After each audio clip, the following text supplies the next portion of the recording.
Pequeñas Voces fue lanzada en el año 2011 y estuvo dirigida por Jairo Eduardo Carrillo y Óscar Andrade.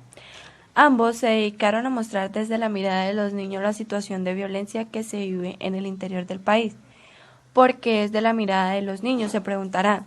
Pues porque esta película fue narrada y dibujada por una generación de niños desplazados que crecieron y vivieron en medio del caos que se vive en Colombia a causa del conflicto armado. Cada uno de estos niños tuvo distintas consecuencias o se vio afectado de distintas maneras. En el caso de Margarita, a su padre lo reclutaron para hacerlo partícipe de estas guerras y de los enfrentamientos que existen constantemente entre las fuerzas alzadas en armas. Por lo que a Margarita, a sus hermanas y a su madre les tocó desplazarse y dejar su hogar, ya que estaban siendo amenazadas por estas fuerzas, diciéndoles que si no partían, que si no se iban, a Margarita y a sus hermanas las iban a reclutar igual que a su padre. El caso de Pepito es similar al de Margarita, ya que a Pepito y a su familia los obligaron y los desalojaron de su hogar por la fuerza. En el caso de John, este perdió una pierna y una mano a causa de una mina de bombas que fue puesta cerca de su casa. Y el caso de Juanito es uno de los más comunes y uno de los que incluso hoy en día se ve. Y es que a Juanito lo compraron con dinero, le pintaron y le hicieron creer que estar allá, que pertenecer a esas guerras, iba a ser una vida de maravilla, pero cuando llegó allá se dio cuenta de que no, de que la gente que no servía, la gente que no soportaba los entrenamientos que se les imponían, eran dados de baja, y que los que resistían, cuando se iban a esas guerras y a esos enfrentamientos, al final eran asesinados por el equipo contrario, ya que pues no tenían mucha experiencia manejando armas. Bueno, este ha sido un pequeño resumen de lo que es en la película Pequeñas Voces, pero yo a continuación les voy a mostrar el tráiler.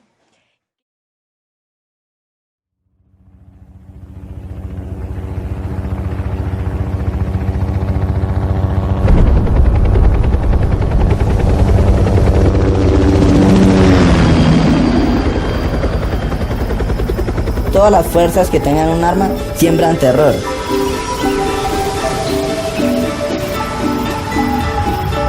Así no quieran sembrarlo en la vida, pero siembran terror. Las fuerzas armadas, ¿no? La guerrilla, las FARC, la autodefensa, hasta el ejército lo siembra. Uno jugaba con ellos, se iba por allá a la quebrada y ellos lo acompañaban a uno. Entonces los marranos empezaron a correr y a correr hasta salieron todos los marranos.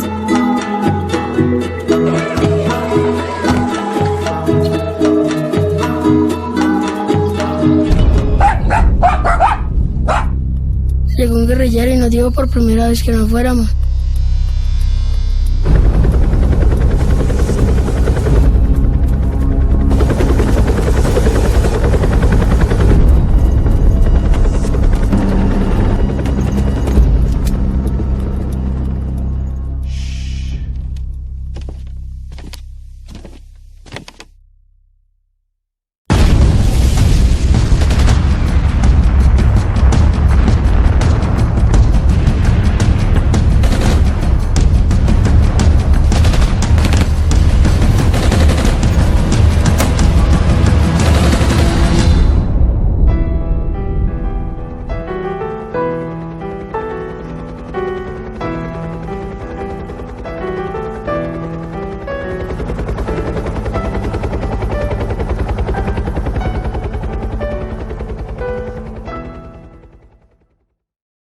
Ya luego de haber visto el tráiler de nuestra película, lo que haré a continuación es profundizar el tema de esta, que es la violencia y el conflicto armado en Colombia.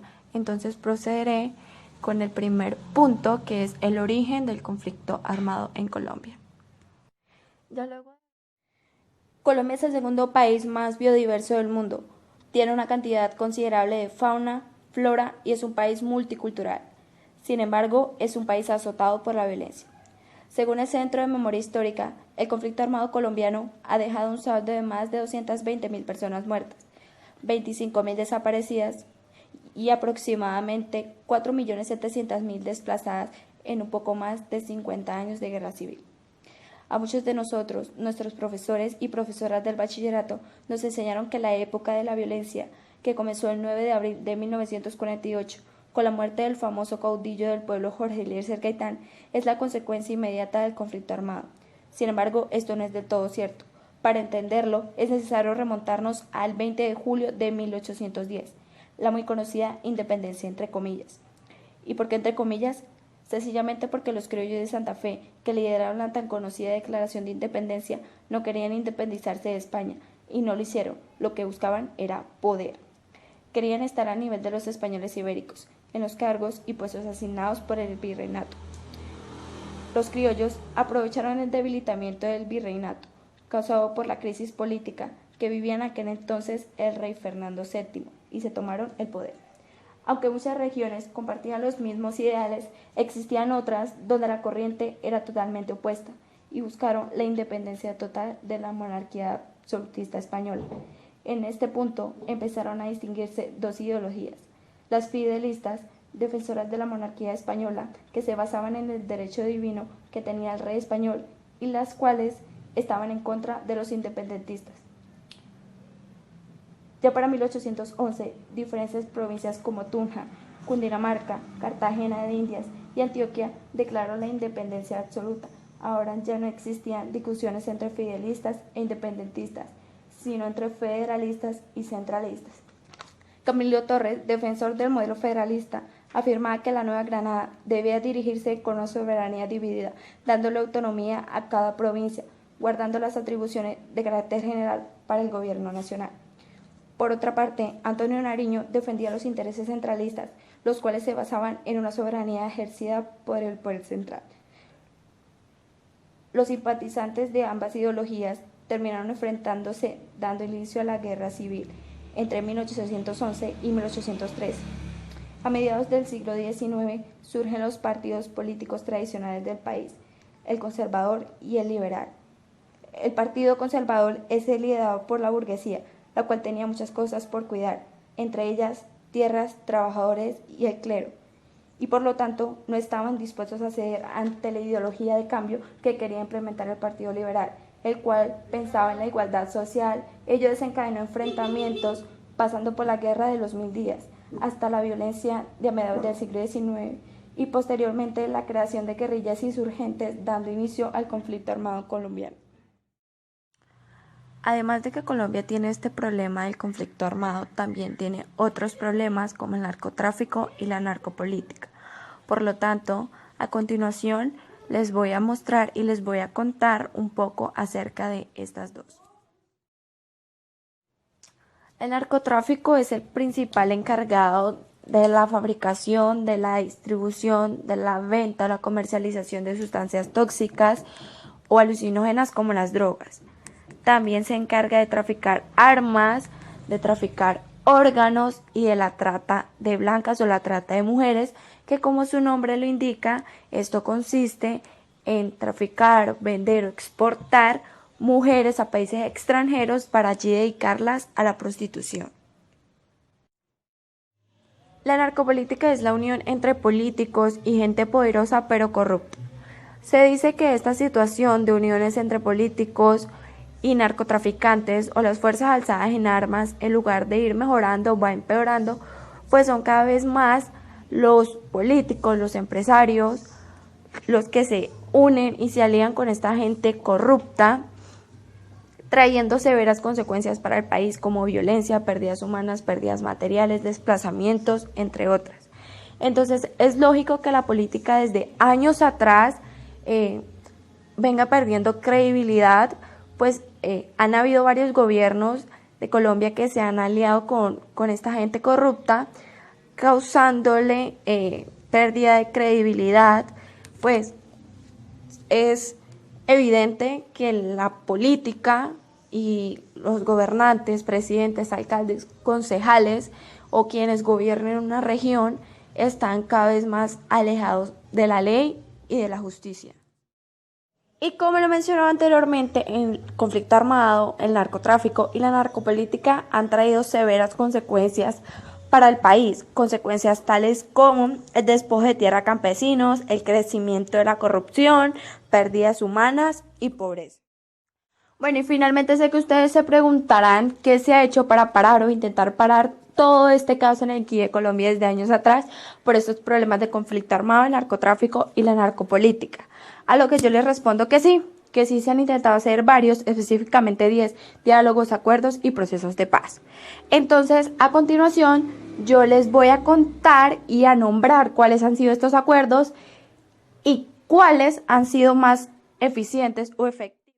Y los acuerdos son los siguientes: el proceso de paz entre Belisario Betancur y las FARC, la Uribe Meta, el proceso de paz con el M-19, el proceso con el EPL, procesos de paz con la coordinadora guerrillera Simón Bolívar, proceso de paz con la corriente de renovación socialista, acercamientos entre la administración de Samper y el ELN, proceso de denegación entre las FARC y la administración de Pastrana, procesos de paz entre el gobierno de Pastrana y el ELN, y finalmente el proceso de acuerdo-diálogo entre el gobierno de Juan Manuel Santos y las FARC. Pero los acuerdos que más se han destacado o los más importantes ha sido el acuerdo en el gobierno de Belisario Betancur con las FARC el 28 de mayo de 1984, donde el objetivo era cese al fuego. También el acuerdo en el gobierno de Andrés Pastrana y las FARC a eso de 1998 y el 2002, con el objetivo de desmilitarizar un amplio territorio colombiano. Y el último acuerdo que se ha hecho es el acuerdo en el gobierno de Juan Manuel Santos con las FARC el 24 de noviembre del 2016, con el objetivo de ponerle fin al conflicto armado interno en Colombia. Y pues esto ha sido todo por hoy. Espero el video y la información sean de su agrado. Muchísimas gracias por su atención y hasta la próxima.